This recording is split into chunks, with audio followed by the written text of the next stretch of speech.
La piscine intercommunale Nautilure, ce sont des cours coachés, des animations, des agrès et des événements 7 jours sur 7. Toutes les actus sur notre page Facebook ou sur pays-de-lure.fr. Pontoise Radio, l'agenda. Bonjour Stéphanie. Bonjour. Du rayon librairie à Auchan-Luxeuil, aujourd'hui vous nous parlez des Guerriers de l'hiver. Alors oui, c'est le dernier roman d'Olivier Norek paru en pocket cet été. Cet ancien flic qui régale habituellement les amateurs de polar, cette fois-ci s'est lancé dans une épopée historique passionnante.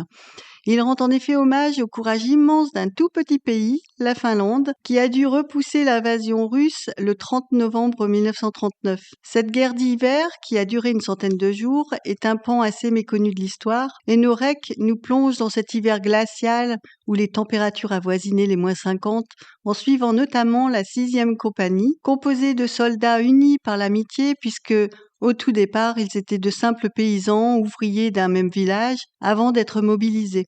Donc en envahissant la Finlande en 1939, Staline voulait se protéger de l'Allemagne en créant une zone tampon et il pensait régler ce conflit en quelques jours.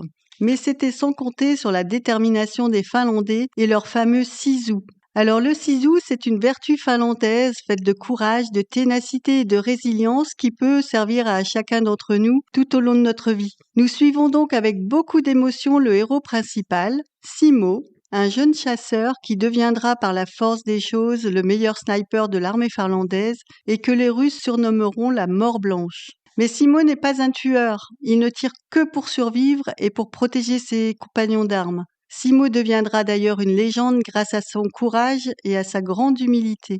C'est un excellent roman de guerre et Norek se sert de vrais événements, mais tout en recréant une ambiance et des dialogues pour chacun de ses personnages. Il nous fait vivre des moments intenses et en ce mois de novembre, il me semblait important de faire honneur au courage de cette petite nation qui n'est pas sans nous rappeler l'invasion de l'Ukraine. Le coup de cœur de Stéphanie, les Guerriers de l'hiver.